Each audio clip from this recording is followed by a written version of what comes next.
우리가 지금 성탄절을 4주간 앞두고 대강절을 지내고 있습니다. 12월 첫 주일 대강절 첫 주일에 성탄절의 진정한 의미가 무엇입니까? 라는 주제의 말씀을 나눴어요. 성탄절의 주인공은 예수 그리스도이신데, 예수 그리스도께서 이 땅에 오신 이유는 자기 백성을 저희 죄에서 구원할 자이심이라는 말씀처럼 하나님과 우리 사이에 막힌 죄악의 장벽을 허무시고 하나님과 우리와의 관계를 회복시키시기 위해서 이 땅에 오셨다라고 하는 말씀을 나눴습니다. 하나님은 선하신 분이시고 우리에게 각양 좋은 것과 온전한 선물들을 주시는 분이시지만, 하나님과 우리 사이에 죄악의 장벽이 가로막혀 있기 때문에 하나님이 주시는 부흥을 누리지 못하고 생명을 누리지 못한다는 것. 그러나 예수 그리스도께서 그 죄의 문제 해결하기 위하여 이 땅에 오심을 기념하는 날이 성탄절이고, 예수 그리스도께서 이 땅에 오셔서 십자가에 매달리사 우리의 모든 죄의 문제를 해결해 주셨죠. 그래서 예수 그리스도 안에 거하면 죄의 문제가 해결되기 때문에 하나님과 우리 사이에 죄의 장벽이 무너져 버리게 되고, 우리가 하나님의 자녀가 되고 하나님이 우리와 함께 하셔서 하나님이 주시는 생명과 거룩과 부흥을 누릴 수 있다는 것 함께 배웠습니다. 그래서 예수님을 임마누엘이라고 하는데, 하나님이신 예수님이 우리와 함께 거하시기 위해서 이 땅에 오셨다. 그래서 예수님을 가리켜서 임마누엘이라고 하기도 하고, 또 예수님을 믿는 모든 자들에게 하나님이 함께 하시기 때문에 예수 믿는 사람들은 임마누엘의 복을 누릴 수 있고, 또 어떠한 상황 가운데서도 하나님만 함께 해주시면 복되고 형통한 길을 걸어갈 수 있기 때문에 임마누엘의 은총 가운데 거하는 사람이 만사 형통의 복을 누릴 수 있는 것이다 라는 말씀을 함께 나눴죠. 지난주 12월 9일 대강절 두 번째 주일에는 예수님은 우리의 목자로 오셨습니다 라는 말씀을 나눴죠. 예수님의 탄생 소식이 제일 먼저 밤에 밖에서 자기의 양떼들을 지키던 목자들에게 전달되어진 이유는 목자 없는 양과 같이 고생하며 유리하는 우리들의 참 목자로 오신 예수님. 그래서 양이 좋은 목자를 만나면 생명을 얻고 풍성한 삶을 얻게 되는 것처럼, 목자 없는 양과 같이 유리하는 우리들의 목자가 되셔서 우리들에게 생명을 주시고 풍성한 삶을 주시는 우리들의 목자로 오신 예수님, 그 예수님이셨기 때문에 예수님의 탄생 소식이 밤에 밖에서 자기의 양떼들을 지키던 목자들에게 제일 먼저 전달되어졌다라는 것 함께 살펴보았습니다. 오늘은 대강절 세 번째 주일로 예수님은 생명의 떡으로 오셨습니다 라는 주제의 말씀을 나누겠습니다. 함께 보십시다. 예수님은 생명의 떡으로 오셨습니다. 예수님은 생명의 떡으로 오셨습니다. 오늘 본문 마태복음 2장 1절부터 12절, 또 누가복음 2장 4절부터 6절에 보면 베이틀레헴이라는 동네가 등장을 해요. 유대 땅 베들레헴은 예루살렘 남동쪽으로 8km 정도 내려가면 있는 동네인데요. 이 베들레헴의 원래 이름은 에브닷이죠. 다윗의 동네로 알려져 있고요.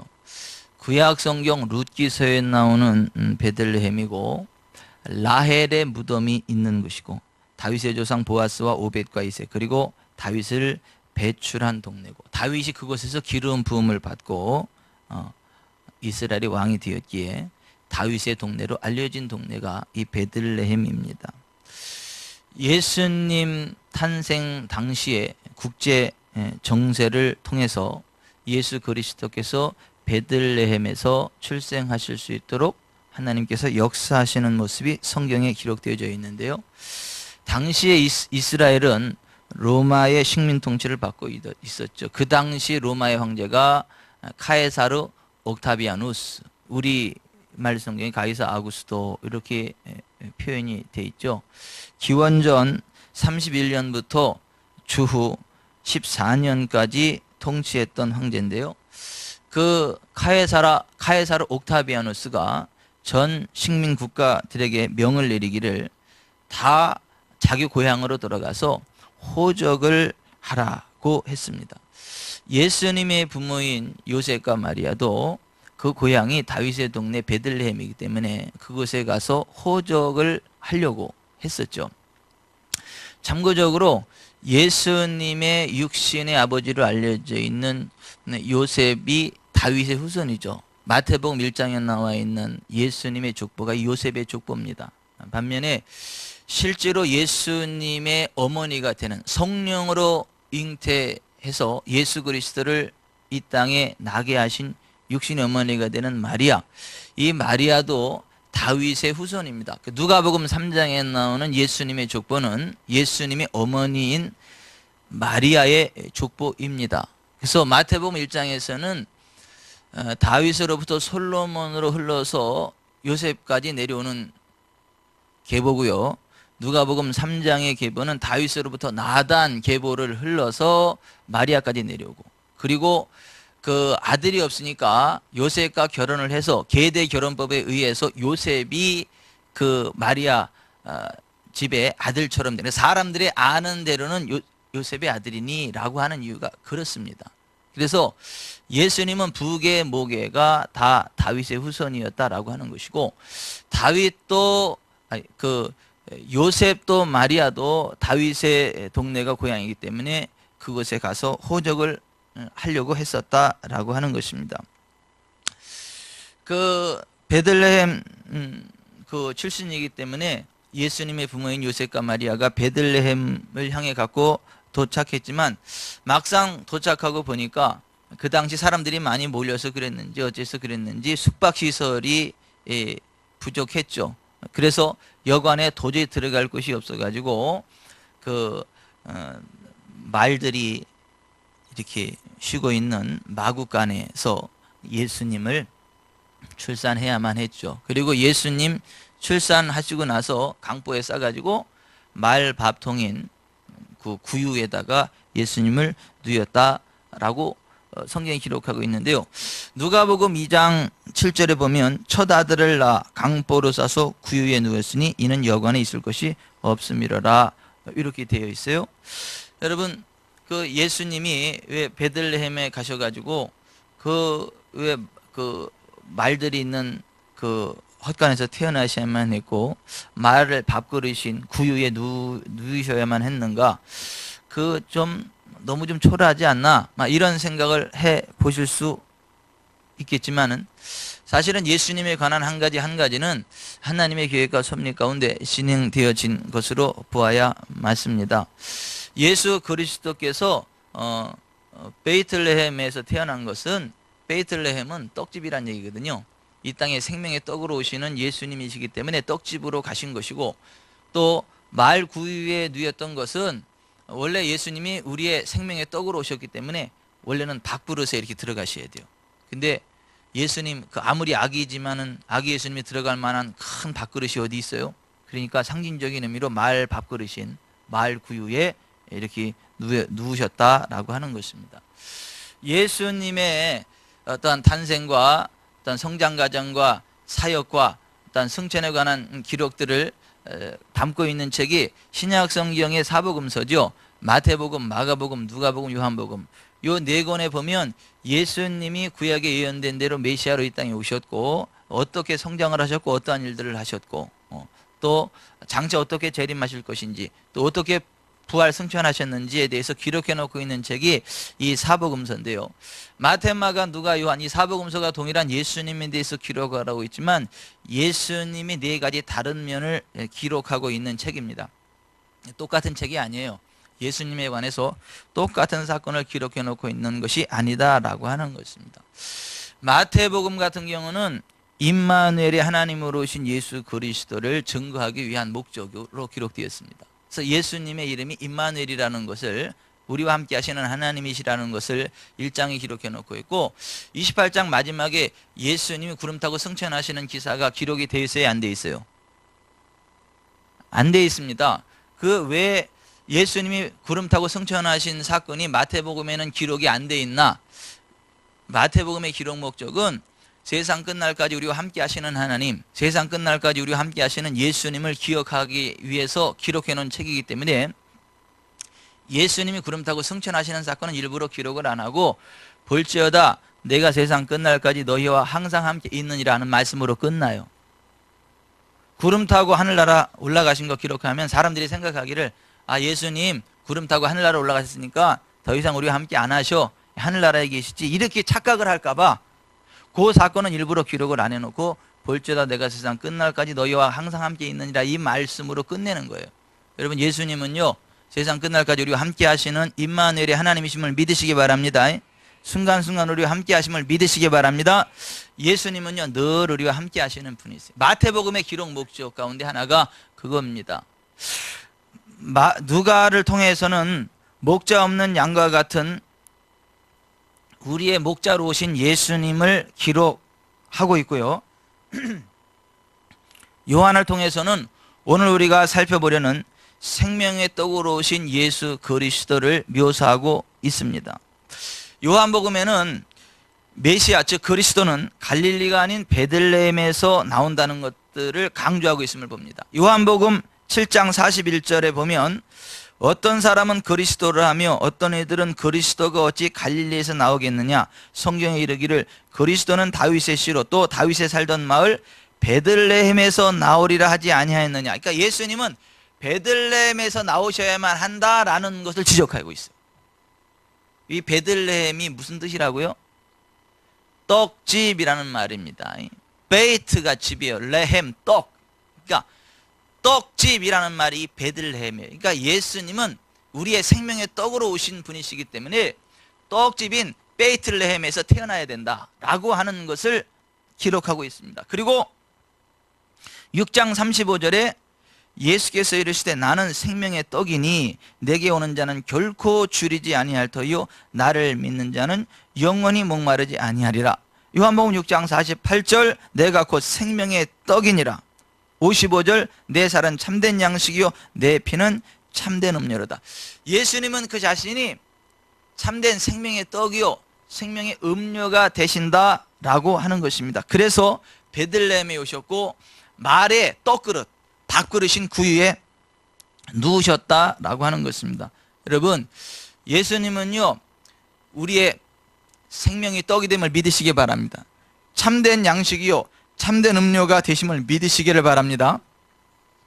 그래서 예수님이 베들레헴에서 오셨고 마구간 떡그릇에 누우셨다라고 하는 것입니다. 자, 이쯤에서 우리가 이 베들레헴과 연관해서 하나님이 돌보시고 예수 그리스도 우리의 생명의 떡이 되신다, 또 예수 그리스도 우리가 메시아가 되신다라는 것들을 이게 장황하게 미리 예표적으로 보여주고 있는 책 룻기로 가볼 필요가 있는데요. 구약의 룻기로 우리의 눈을 돌려봅니다. 룻기서에는 룻이라는 여인이 나와요. 그러니까 모압 이방 여인, 여호와의 총에 들어오지도 못하는 저주받은 모압 족속의 여인이 룻인데, 이 룻이라는 여인에 대해서 상세히 기록해 놓고 있는 책이 이 룻기입니다. 그런데 왜 이 룻이 기록되어 있냐면 이 룻을 통해서 장차 메시아 되시는 예수 그리스도가 이 땅에 태어날 것이다, 베들레헴에서 메시아가 태어날 것이다 라는 것을 예언해내기 위해서 이 룻기의 사건들이 진행되어졌고 기록되어졌다라고 하는 것입니다. 룻기의 결론은 뭐냐면 보아스, 오벳, 이세, 다윗, 즉 다윗의 그 룻이라는 모압 여인이 보아스를 통해서 다윗의 할아버지인 오벳을 낳게 되고, 오벳이 다윗의 아버지인 이세를 낳게 되고, 이세가 메시아의 조상인 다윗을 낳게 된다라고 하는 것을 막 기록해 놓고 있음을 봅니다. 그런데 보십시다. 이 베들레헴에 왜 이방 여인 룻이 들어와서 메시아의 조상이 되었느냐라고 하는 거예요. 원래 이 룻이라는 여인은 베들레헴 사람, 이스라엘 사람 아닙니다. 모압 여인입니다. 여호와의 총에 들지 못하는 저주받은 여인입니다. 그런데 어떻게 이방 여인인 룻이 베들레헴에 와서 메시아의 조상이 되었겠느냐라고 하는 건데요. 자, 이 베들레헴이 어느 날 흉년이 들었어요. 큰 흉년이 들어가지고요, 양식이 없어요. 떡이 떨어졌어요. 먹을 것이 없어요. 그러니까 베들레헴에 떡집에 떡이 없으니까 이게 난리 난 거 아닙니까? 잔치집에 음식이 떨어지면 큰일 나는 거 아니겠어요? 그런 식으로 베들레헴에 큰 흉년이 들어가지고 더 이상 양식이 없고 먹을 것이 없어요. 그랬을 때 그 당시에 아주 즐겁게 넉넉하게 살았던 한 집안이 있는데 그 집안이 나옴이에요. 그 남편이 엘리멜렉이고 기련 말론이라고 하는 두 아들이 있었어요. 아주 다복하게 즐겁게 행복하게 사는 한 가정이 있었고 넉넉하게 돈이 참 많았어요. 그래서 그 여인의 이름이 나오미예요. 나오미는 joyful, 기쁘다는 거예요. 행복하다, 온화하다, 우아하다, 뭐 beautiful, 원더풀, 조이풀, 그런 뜻을 가지고 있는 게 나오미예요. 나오미. 그러니까 나오미가 얼마나 행복하고 얼마나 풍족하고 유족했으면 그 이름 자체가 나오미예요. 그리고 그 남편이 엘리멜렉. 엘리멜렉은 뭐냐면 하나님이 나의 하나님 왕이시다 그거예요. 엘리, 나의 하나님 멜렉, 왕이시다 이거예요. 그러니까 하나님을 왕으로 섬기고 신앙생활 잘하고 그 아들 기련 말년. 그러니까 믿음 안에서 하나님이 주시는 부흥의 길을 갔던 그 집안이 엘리멜렉의 집안이고 그 안주인이 나오미예요. 그런데 이 베들레헴에 흉년이 들고 나니까 다른 사람들은 믿음으로 하나님 바라보고 버티는데 이 나오미라고 하는 여인은 하나님보다는 세상 환경을 바라보기 시작하면서 남편 엘리멜렉을 꼬드기는 거죠. 여보, 여기 베들레헴에 흉년이 들었는데 여기 있다가는 큰일 나겠다. 그러니까 우리 더 어렵기 전에 우리 좀 재산을 정리해서 저기 모압 땅에 가서 거기서 좀 사업을 하면 어떨까? 왜냐하면 모압 땅은 거기는 흉년이 들지 않고 가면 이렇게 좀 돈 벌 만한 것이 많이 있으니까 거기 가서 좀 사업을 하면 어떨까? 여보, 거기 갑시다. 근데 그 땅은 사실은 가면은 안 돼. 왜냐하면 모압 지방은 저주받은 족속이 그 근본이 정결하지 못해. 그 근본이 하나님이 기뻐하지 않는 근본이기 때문에 여호와의 총회에 들어오지도 못하는 저주받은 족속이 모압 족속이에요. 그런데 나오미는 뭐예요? 돈이 되니까 가자는 거지. 거기 가면 돈 되는 일이 있으니까 좀 가자는 거예요. 거기 가서 사업을 하자는 거예요. 그러니까 엘리멜렉은 야, 나의 하나님이 왕이신데 어떻게 내가 왕이신 하나님을 버리고 갈 수 있겠나?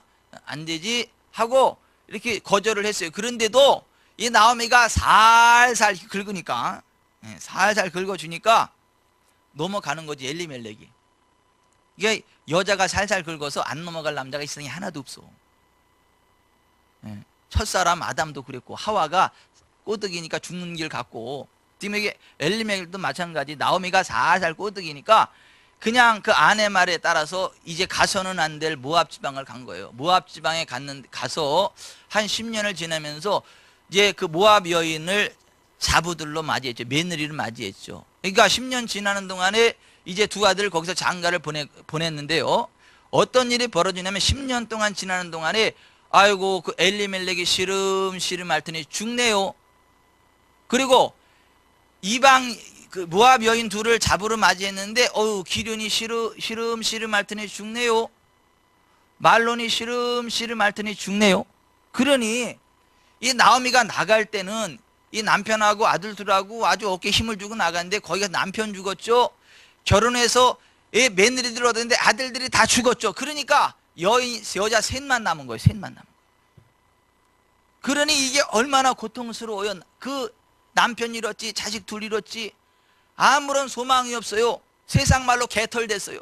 남은 게 하나도 없고 몸에는 그냥 병만 남아있고 막 스트레스만 남아있고 더 이상 살 소망이 없어요. 그러던 중에 어떤 소문을 들었느냐 하면 여호와께서 자기 백성을 돌보시사 그들에게 양식을 주셨다는 소리를 들었어요. 그러니까 내가 10년 전에 떠나올 때는 베들레헴에 먹을 것이 없었는데 지금은 베들레헴에 먹을 것이 많아서 풍년이 일어났다. 그러면 내가 이제 살려면 다시 고향 땅 베들레헴으로 돌아가야 되겠다라는 생각을 하고, 내가 하나님보다 돈 따라왔더니 하나님도 잃어버리고 돈도 잃어버리고 되는 일이 없구나. 그러니까 나는 이제는 하나님이 계신 베들레헴으로 가야 되겠다. 그래서 이제 베들레헴으로 돌아오려고 생각을 해요. 그러고 나서 이제 오르바와 나오미라는 두 자부를 불러놓고 야야 너네들 이제 다시 시집을 가라. 다시 친정으로 가서 좋은 사람 만나서 잘 살아라. 왜냐하면 니들 남편도 없지. 아직 젊은데 또 내가 지금 다시 결혼을 해서 자식을 낳는다 치자. 언제 커가지고 너희들한테 자손을 보게 할 수 있겠냐. 이스라엘은 계대 결혼이 있어가지고요, 형제 가운데 자식을 낳지 못하고 죽으면 그 형제가 대신 남편의 의무를 행해서 아들을 낳게 하고 자식을 있게 하는 그러한 계대 결혼법이 있어요. 그러니까 나오미가 다시 아들을 낳으면 자식 낳게 할 수 있거든요, 계대 결혼법에 의해서. 그런데 지금 나오미가 그때 애 낳으면 언제 커서 언제 그 장가를 갈 건데. 그러니까 내가 지금 가서 다시 시집 가서 애를 낳는다 그래도 언제 커서 너네들이 자손을 볼 거냐. 그러니까 말도 안 되니까 그냥 가서 다시 재혼해가지고 새 출발해라 그래요. 그랬더니 작은 며느리 오르바는 좋아가지고 어쩔 줄 모르면서 그래 어머니 그럼 할 수 없지요. 그리고 그냥 가. 근데 이 큰 자부 이 룻은 어머니 그런 말씀하지 마세요. 나는 못 떠나요. 나는 세상적으로 잘 되는 것보다 더 중요한 게 있는데 어머니의 하나님을 나의 하나님으로 믿는 거예요. 왜냐하면 이 나오미는요 하나님의 자녀거든, 하나님 백성이거든. 그리고 어찌됐든지 저주받던 족속에서 하나님의 백성에게로 시집을 와가지고 이제 하나님의 반열에 설 수 있게 되었거든. 여호와의 총회에 들어갈 수 있게 되었거든. 그러니까 내가 비록 세상적으로 봤을 때는 저주받은 모습이지만 나는 하나님을 떠날 수 없다. 내가 어떻게 해서 여호와의 총회에 들어왔는데, 내가 어떻게 해서 하나님 백성이 됐는데 조금 어렵다고 내가 떠나갈 수 있겠는가. 그러니까 어머니 그런 말씀 하지 마세요. 어머니 하나님이 나의 하나님이 될 거고 어머니 가시는 곳에 내가 갈 겁니다. 절대 나 떠나가라 하지 마세요. 어머니 하나님이 나의 하나님이에요 라고 고집을 피웁니다. 떠나가지 말라 해요. 그러니까 룻은 지금 누구를 바라보는 거예요? 하나님 바라보는 거죠. 그래서 나오미가 룻이 결심이 그러니까 룻을 데리고 그냥 베들레헴으로 돌아옵니다. 그리고 이 룻이 나오미를 따라서 베들레헴으로 돌아왔어요. 이 10년이 지났잖아요.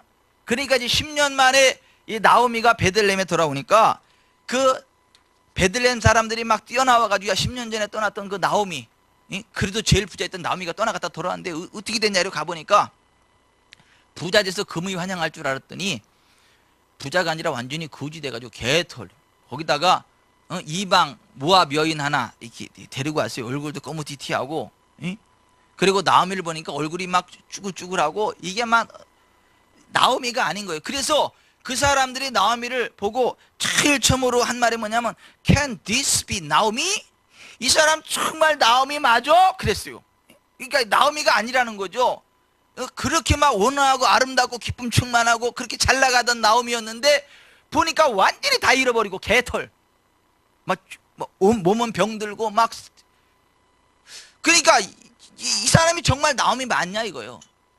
그랬더니 나오미가 하는 말이 뭐냐면 Don't call me 나오미, 나를 나오미라 부르지 마라. Call me 마라, 나를 마라라 불러라. 이렇게 얘기를 해요. 나오미는 무슨 말이라고요? 기쁨, 즐거움, 아름다움, 온화함, 뷰티풀, 원더풀, 조이풀. 근데 이 마라라는 말은 뭐예요? 슬픔, 고통, 아픔, 저주, 이런 말이 말아요. 마라, 쓰디 쓴 그런 말이 말아요. 그러니까 더 이상 나를 기쁜 인생이라 부르지 말고 고통받는 인생 마라라 불러라, 이렇게 이야기를 합니다. 얼마나 그 마음이 쓰라리고 아팠으면, 몸이 아프고 그 몰골이 그랬으면 사람들이 하는 얘기를 이 사람이 정말 나오미 맞냐 그렇게 이야기를 하고, 나오미 자신도 나를 더 이상 나오미라 부르지 말고 마라라 부르라 이렇게 하느냐라는 거죠. 우리가 이 사건을 통해서요 좀 깊이 생각해 볼 거 있어요. 우리가 인생을 살아가면서 뭐가 중요하냐면 The thing with God, 하나님과 함께하는 게 중요해요. The place without God, 하나님이 함께하지 않는 장소는 아무리 좋아도 의미가 없어요. 그런데 장소가 아니라 하나님이 함께하는 것이 중요합니다. 하나님만 함께하면요 어떤 장소에서도요 재기합니다. 일어납니다. 회복이 일어납니다. 아멘. 보세요. 이 나오미는요 함께 하나님과 함께 하는 것을 보지 않고 without trouble, 문제가 없는 the place, 그 장소를 봤어. 모압. 거기 따라갔다가 쫄딱 망했어요. 근데 베들레헴에 있던 사람들은요 하나님이 함께 하시는 것을 본 거예요. 지금 현재 안 되는 것 같아도 순간 위축되는 것 같아도 함께 하시는 하나님이 있기 때문에 된다. 하나님이 함께 하시는 것이 복이다. 그 믿음으로 섰더니 그들은 잃어버릴 거 안 잃어버리고 부흥하게 되었다라고 하는 것입니다. 여러분, 하나님이 함께 하시는 것이 없으면 아무리 좋은 곳도 의미가 없다는 걸 기억하시길 바랍니다. 그러므로 우리 인생 살아가면서 늘 하나님이 함께 하는 게 어떤 거냐, 그거를 봐야지. 어디 가야 문제가 없을까, 어디 가야 잘 될까 하고 그 너무 장소에 치중하면 안 된다라는 것 기억하시기를 바랍니다. 이스라엘 백성들이 말라기 선지자 이후로 430년 동안 하나님이 함께하지 않았죠. 영적인 암흑기예요. 그러니까 말라기 선지자 이후에 베들레헴도 얼마나 저주받은, 이스라엘도 저주받고 막 고통스럽죠. 그러니까 하나님이 떠나버리니까 어떻게 하는 거예요? 로마의 속국이 돼가지고요, 로마의 압제를 받는 것입니다. 베들레헴도 역시 지금 로마의 압제를 받고 있는 상황. 그러니까 하나님이 떠나고 나니까 아무런 소망이 없는 거예요. 예, 경제적으로도 마찬가지고 영적으로도 마찬가지고 뭐 아무런 소망이 없이 그냥 저주받은 상태로 머물러 있게 되었더라고 하는 것입니다. 여러분, 우리 인생이 복된 인생이냐 저주받은 인생이냐는요, 상황과 여건이 결정하는 게 아니라 하나님이 함께 하시느냐 안 하시느냐가 결정한다는 걸 믿으시기를 바랍니다. 그래서 우리 인생의 기갈은 먹을 게 없기 때문이 아니에요. 마실 게 없기 때문이 아닙니다. 여호와의 말씀을 듣지 못한, 여호와께서 함께 하시지 않는, 여호와의 말씀을 듣지 못하고 여호와의 말씀을 순종하지 못하고 여호와의 말씀을 붙잡지 못하기 때문에 우리에게 인생 기갈이 오는 것이지, 무슨 마실 것이 없고 먹을 것이 없어서 인생 기갈이 오는 것이 아니라고 하는 거예요. 아모스 8장 11절에 주 여호와의 말씀이니라, 보라 날이 이를지라 내가 기근을 땅에 보내리니 양식이 없어 주림이 아니며 마실 물이 없어 가람이 아니요 여호와의 말씀을 듣지 못한 기갈이라. 따라서 하십시다. 여호와의 말씀을 듣지 못한 기갈이라. 여호와의 말씀을 듣지 못한 기갈이라. 여호와의 말씀을 듣지 못하면 그 인생에 기갈이 찾아온다는 거예요. 그러나 여호와의 말씀을 들으면 살아나는 거 믿으시기 바랍니다. 회복이 일어나는 거 믿으시기 바랍니다. 부흥이 일어나는 거 믿으시기를 바랍니다. 지금 하나님 떠난 이스라엘이 저주를 맞이했다라고 하는 거예요. 베들레헴도 너무 어려운 상황이 됐다라고 하는 거예요. 구약에도 그렇고 예수님 당시에도 그랬고, 그 땅에 하나님의 말씀이신 예수님이 육신이 되어 오신 것입니다. 하나님의 말씀을 듣지 못한 기갈인 그 시대에 하나님의 말씀이 육신이 되어 베들레헴에 오셔서 인생 기간의 문제를 해결해 주시기 원하셨다라고 하는 것입니다. 예수님이 이 땅에 왜 오셨다고요? 인생 기간의 문제 해결해 주시려고. 저주받은 우리 인생을 회복시키려고 오셨다는 것 믿으시기를 바랍니다. 그래서 이 요한복음 1장에서 태초에 말씀이 계신다, 이 말씀이 하나님과 함께 계신 이 말씀이 곧 하나님이시라. 말씀이 육신이 되어 우리 가운데 거하심에 우리가 그 영광을 보니 아버지의 독생자의 영광이 은혜와 진리가 충만하더라. 그 말씀하고 있는 것이고요. 6장 51절에 예수님 말씀하시기를 나는 하늘에서 내려온 살아있는 떡이니 사람이 이 떡을 먹으면 영생하리라. 내가 줄 떡은 곧 세상의 생명을 위한 내 살이니라 하셨고, 58절에 이것은 하늘로서 내려온 떡이니 조상들이 먹고도 죽은 그것과 같지 아니하여 이 떡을 먹는 자는 영원히 살리라는 말씀을 하셨어요. 여러분, 예수님이 생명의 떡으로 오셨고 생명의 떡으로 오신 예수님을 먹으면 영원히 사는 걸 믿으시기를 바랍니다. 자, 예수님이 베들레헴 떡집에 오신 이유는 사람이 떡으로만 살 것이 아니요 여호와의 입으로 나오는 모든 말씀으로 산다는 것을 알고 우리에게 생명의 양식이 되셔서 우리를 살리시기 위해서 오셨다라는 것, 그것을 상기시켜주기 위해서 베들레헴에 오셨다라고 하는 것입니다. 여러분, 우리가 육신의 밥을 먹지 않으면 육신이 죽어가죠. 바로 죽지는 않습니다. 지치죠. 계속 안 먹으면요 죽습니다. 남자는 며칠 안 먹으면 죽을까요? 7일 안 먹으면 죽어요. 여자는요 독해가지고 9일까지는 가. 그래서 남칠 여구라는 말이 나온 거예요. 남자는 7일이면 죽고 여자는 9일이면 죽는다. 7일 9일 아무것도 안 먹으면 죽습니다. 바로 죽지는 않아. 하지만 죽어요. 누구는 뭐 40일 금식하고도 안 죽었다며, 그건 하나님의 은혜가 함께하기 때문에 그러는 것이고 그 음식 할 때는 하나님 은혜가 함께하고 하나님 은혜 없이 그냥 쫄쫄이 굶으면 그렇게 된다 이거예요. 그런데 사람이 육신도요, 떡을 안 먹으면 죽어. 바로 죽지는 않지만 죽어. 그런 식으로 우리가 영적으로도 하나님의 말씀을 먹지 않으면 죽습니다. 죽습니다. 우리 영혼의 생명이 되시기, 우리의 영혼의 양식이 되기 위해서 오신 말씀, 그분이 예수님이라는 거예요. 우리가요, 예수님을 깊이 묵상하고요, 예수님 말씀 따라가야 산다는 걸 믿으시기를 바랍니다.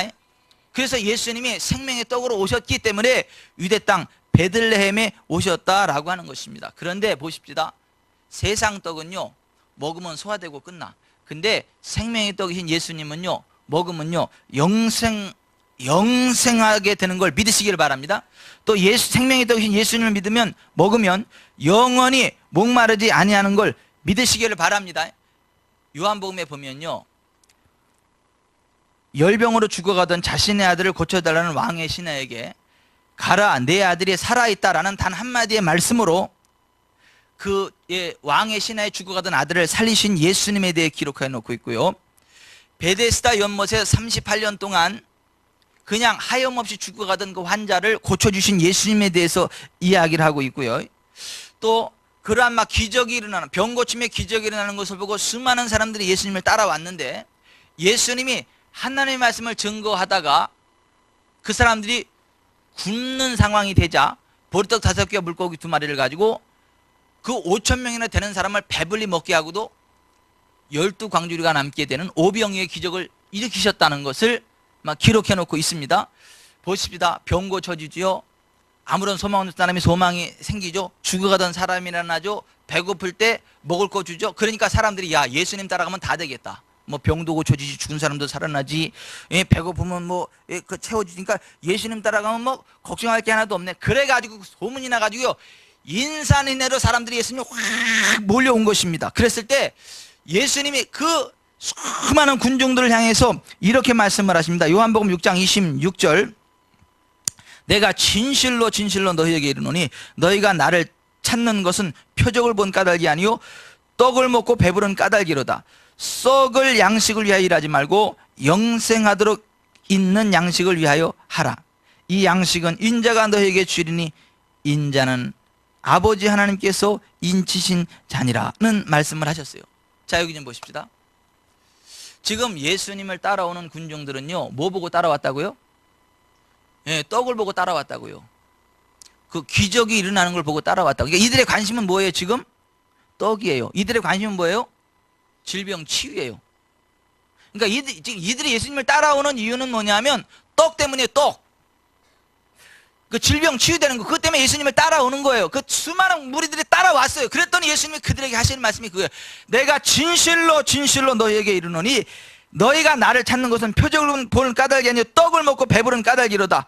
썩을 양식을 위하여 일하지 말고 영생하도록 있는 양식을 위하여 하라.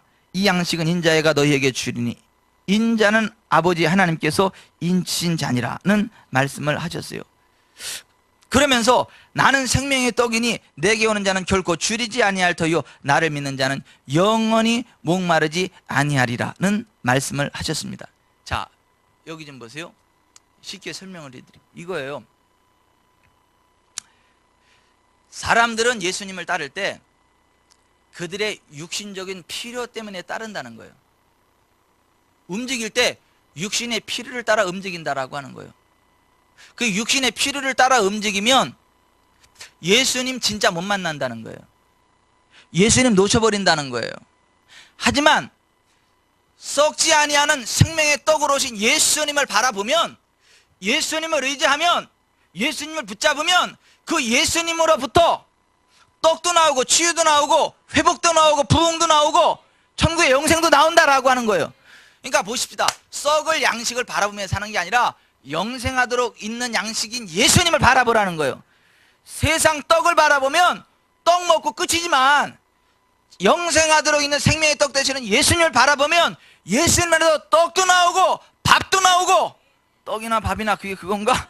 하여튼 그것도 나오고 치유도 나오고 천국의 소망도 생기고 다 된다라고 하는 거예요.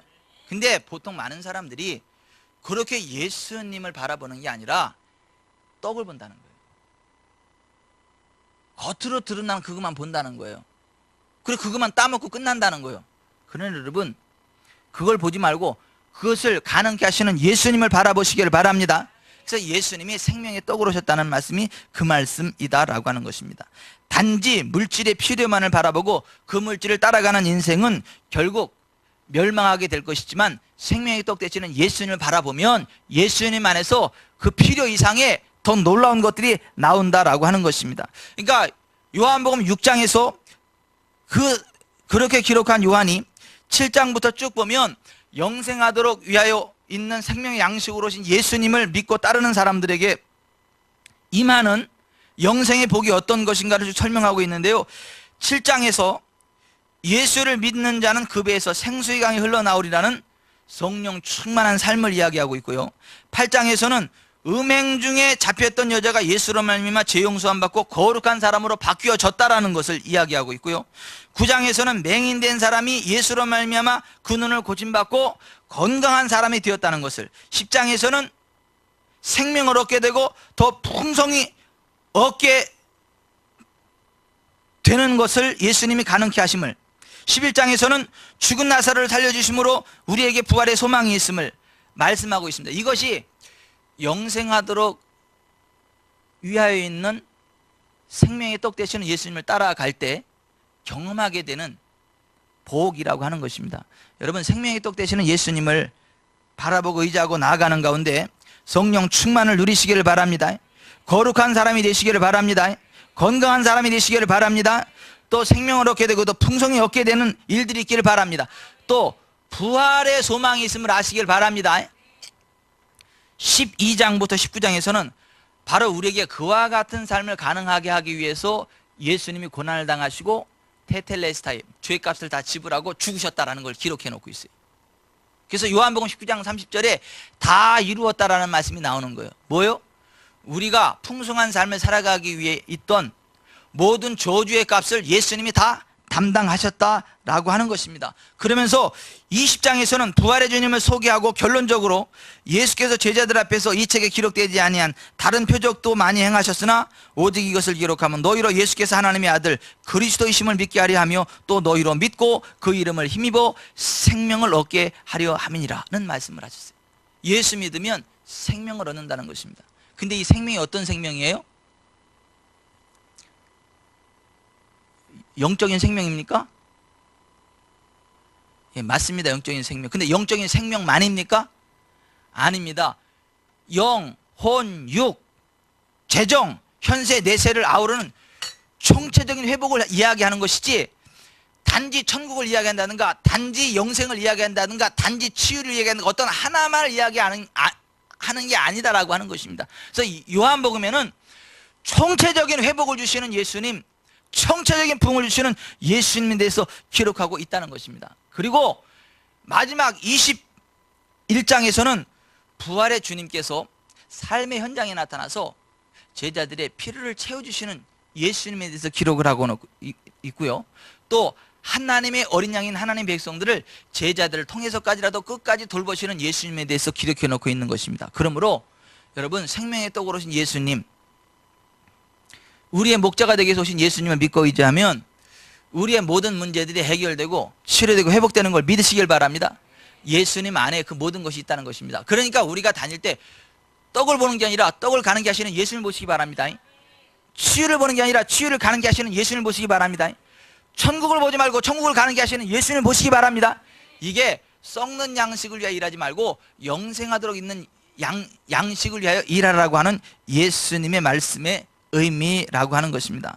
여러분, 예수님이 내가 진실로 진실로 너에게 이르노니 믿는 자는 영생을 가졌나니 내가 곧 생명의 떡이로다. 너희 조상들은 광야에서 만나를 먹었어도 죽었거니와 나는 하늘에서 내려온 살아있는 떡이니 사람이 이 떡을 먹으면 영생하리라. 내가 줄 떡은 곧 세상의 생명을 위한 내 살이니라는 말씀을 하십니다. 예수님 믿으면 영생을 얻게 된다는 것입니다. 그리고 그 영생은 총체적인 회복과 부흥이라고 하는 것입니다. 자, 보세요. 그걸 가리켜서 마태는요, 하늘나라 천국이라고 말을 했어요. 마가는 하나님의 나라라고 표현을 했어요.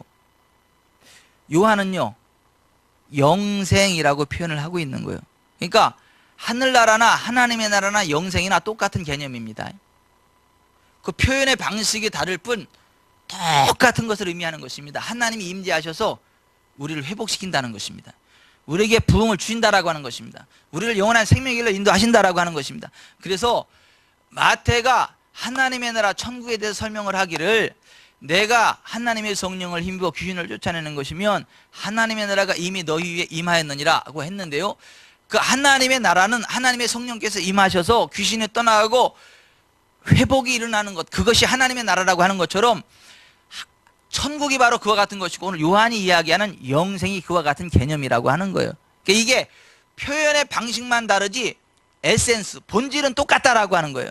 따라서 하십시다. 표현의 방식만 다를 뿐 본질은 똑같습니다.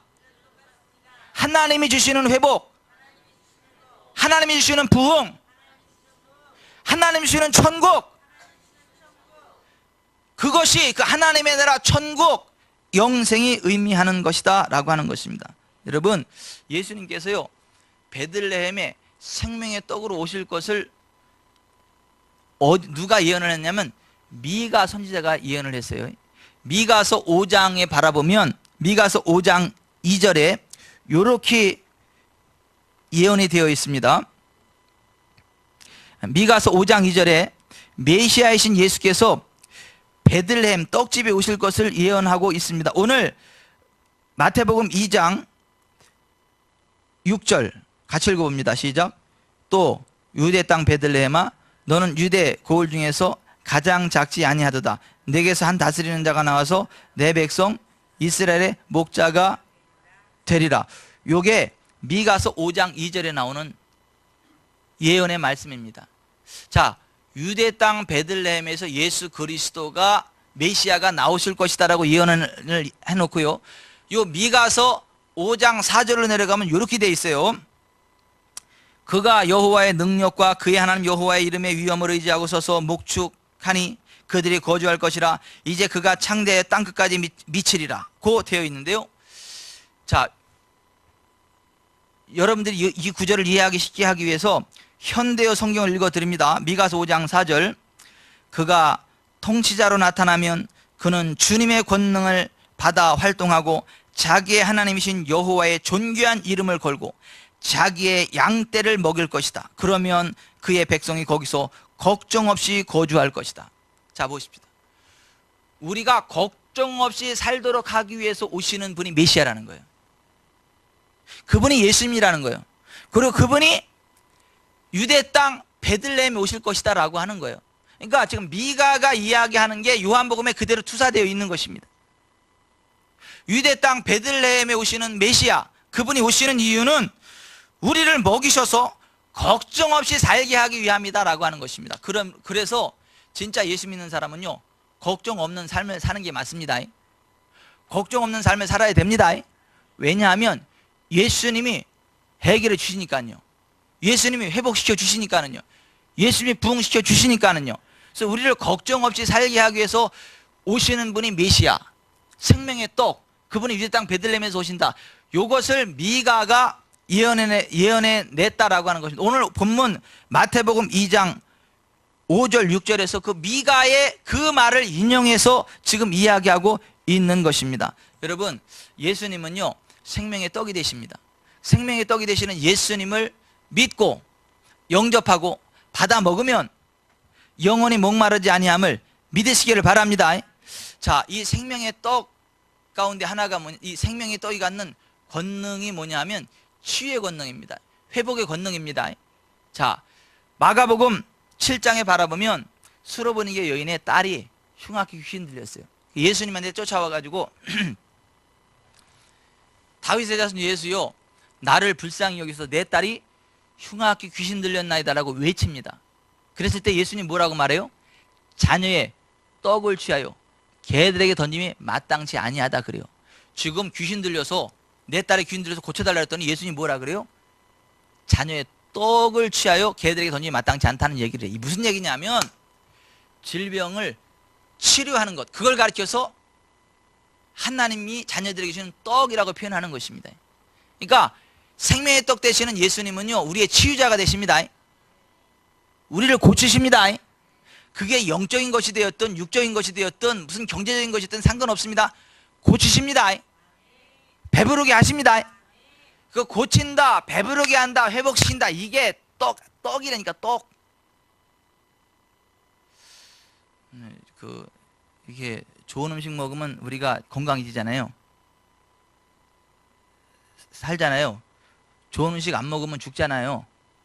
아니, 북한에 사람들이 죽어가잖아요. 그 사람들이 왜 굶어 죽어요? 아니, 왜 죽어요? 굶어 죽어요. 먹을 게 없어서 죽습니다. 300만 이상 굶어 죽었고 지금도 죽고 있습니다. 사람이 못 먹으면 학문이 벌어진다며. 너무 못 먹어서 죽을 때 학문이 벌어진다며요. 그러니까 아사 일기가 손가락 하나가 들어간다며, 학문으로. 아사 일기는 뭐가 들어간다고? 난 얘기 들었는데. 손가락 3개가 들어간대, 학문으로. 이게 벌어진대. 사람 못 먹으면. 아니, 북한이 그렇다고. 지금 북한이 너무 못 먹어가지고 학문이 벌어져. 탈북하는 사람도 보면 손가락 하나 들어갈 정도 학문이 벌어지는 사람은 이게 아사일기래. 아사일기는 손가락 3개가 쑥 들어가. 이 학문이 벌어져가지고 그냥 얼마나 못 먹었으면. 아사 3기는 주먹이 들어간대, 주먹이. 이 가로주먹. 아사 4기는 세로 주먹이 들어간대. 학문이 그렇게 벌어져. 못 살아. 죽어. 이제 북한이 그 정도라고요. 그러니까 사람 잡아먹잖아. 사람 잡아먹어, 북한에서. 그거 아시죠? 사람 잡아먹는다는 거, 북한에. 너무 먹을 게 없어가지고. 모르시나 봐. 탈북한 사람들의 얘기를 들어보세요. 북한이 그래서 막 목숨 내걸고 탈북하는 거예요. 그 사람들이 왜 그래? 왜 이렇게 학문이 벌어지고 왜 죽어요? 보세요. 그 요독 수용소에서 어떤 사람들이 죽었어요. 이 쥐를 잡아먹고 죽었어. 얼마나 배가 고프면 그 쥐를 잡아먹었겠어. 그 안에서 쥐를 잡아먹었는데 죽었어. 왜 죽었는 줄 아세요? 아니, 그러니까 요독 수용소에 잡혀서 갇혔다니까. 거기는 예수 믿다 잡히면 거기 갑니다. 굶겨 죽입니다. 거기서 먹을 게 없으니까 눈이 뒤피니까 쥐를 잡아서 먹었어요. 근데 죽었어. 왜 죽었을까요? 예? 왜 죽었을까요? 쥐를 잡아먹었는데? 사람들이 이렇게 생각하지. 그 쥐약 먹은 쥐였나? 아니면 뭐 거기 무슨 병균이 있었나 이렇게 하는데, 아니, 영양실조로 죽었어. 쥐를 잡아먹어도 그거 가지고도 안 되는 거예요. 먹지 못하면 죽어요. 그런 식으로 보십시다. 우리가 생명의 떡 되시는 예수님을 먹지 않으면 죽어. 영적으로도 죽어. 근데 좋은 음식 먹으면요, 살아납니다. 그 탈북한 사람들이요, 남한에 와서 좋은 음식 먹으면서요, 그들이 회복이 돼. 그리고 몇 년 지나면 이 사람이 말 안 하면 탈북민인지 몰라. 왜냐면 같이 뽀샤시가 돼가지고 얼굴에 빛이 나가지고. 이렇게 잘 먹으니까. 먹지 않으면 죽습니다. 근데 좋은 음식을 먹으면 삽니다. 회복이 됩니다. 그런 식으로 생명의 떡이신 예수님을 우리가 먹지 않으면 죽어요. 아사 1기, 2기, 3기, 4기 돼서 죽어. 그런데 생명의 떡 되시는 예수님을 먹으면 삽니다. 그리고 치료됩니다. 회복이 됩니다. 보십시다. 우리가요, 왜 건강한 줄 아세요? 먹고 건강해서 그래요. 여러분 몸속에 암세포 있는 거 아시죠? 모르세요? 모르네. 우리 김병철 장로님 몸속에 암이 있는데, 암. 모르셨어요? 김태희 집사님 몸속에도 암이 있어요, 암. 모르셨나? 이정원 장로님 몸속에도 암이 있어요. 모르셨나? 제 속에도 암이 있어요. 그런데 발병하지 못하는 이유가 있어요. 왠 줄 아세요? 건강하기 때문에 그 암세포가 이기지 못하고 나오지 못하는 거예요. 근데 보십시다. 우리가 먹지 못하고 스트레스 받잖아요. 그럼 암세포가 확 퍼집니다. 나를 죽여버립니다. 암이 있는데 암이 나를 죽이지 못하는 이유는 뭐냐면 건강하기 때문에 그래요. 내 건강하기 때문에. 근데 내 건강이 무너지면 없던 암이 생기는 게 아니라 있던 암이 나를 확 잡아먹는 것입니다. 그런 식으로 보십시다. 생명의 떡 되시는 예수님은 우리가요 먹으면 삽니다. 살아요. 저주가 역사하지 못합니다. 언대건사가 역사하지 못합니다. 그러나 먹지 않으면 죽습니다. 예수님은 생명의 떡으로 오셨어요. 그래서 베들레헴에 오셨어요. 그래서 떡그릇에 누우셨어요. 생명의 떡 되시는 예수님을 믿고 예수님을 먹으심으로 건강하시길 바랍니다. 부흥하시길 바랍니다. 회복되시기를 바랍니다. 박혜숙 집사님은 왜 마지막에 이제 그냥 막 억지로 아멘을 하시네. 생명의 떡 되시는 예수님을 먹으시길 바래요. 사시길 바래요. 회복이 되시길 바랍니다. 아멘. 뒤에서만 김희정 집사님 또 얌전하게 또 아멘 아멘 하시는데 먹으세요. 아멘. 제가 안 보는 것 같아도 다 봐요.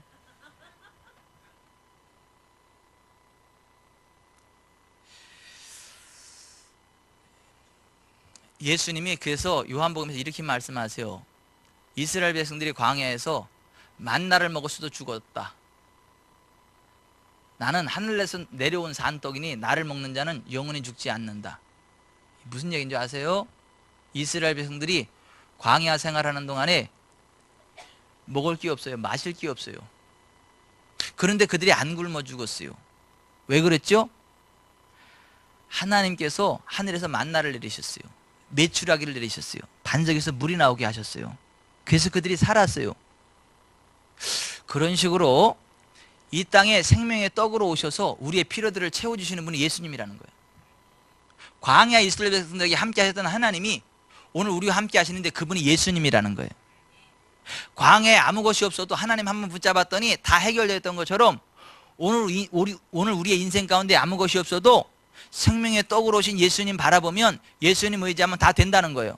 그 예수님한테서요 돈도 나옵니다. 치유도 나옵니다. 부흥도 나옵니다. 천국도 나옵니다. 근데 이거를 사람들이 안 믿어. 그러니까 썩는 양식을 따라가는 거야. 썩지 아니하는 양식인 예수님을 따라가는 게 아니라 썩는 양식을 따라간다니까요. 그래서 예배고 뭐고 필요 없어요. 그러니까 왜 그래? 아유 목사님 내가 지금 나 이거 안 하면 굶어 죽어요. 나 이거 해야지. 이거 안 하면 굶어 죽어요. 목사님 예수님의 생명의 떡이 되심을 믿고 예수님 중심으로 살아가는 게 아니라 썩을 양식, 썩을 떡을 따라간다니까. 그래서 그거 얻는 것 같지만 결국 죽어. 그러니까 제발 부탁이니까 썩는 양식을 위하여 일하지 말고 썩지 않는 양식이신 예수님을 위하여 일하길 바랍니다. 예수님과 동행하시길 바랍니다. 그래야 여러분의 삶이 회복됩니다. 청체적인 부흥이 일어납니다. 아멘. 말씀을 맺겠습니다. 예수님은 생명의 떡으로 오셨습니다. 그래서 베들레헴에 오셨습니다. 그래서 떡그릇에 누우셨습니다. 이 떡은 영생하도록 솟아나는 샘물이 되는 동시에 영원한 생명을 주는 떡이 되십니다. 예수님 꼭 붙잡고 총체적인 회복의 길 달려가게 되시기를 주 예수 그리스도의 이름으로 축원해 드립니다. 기도하겠습니다.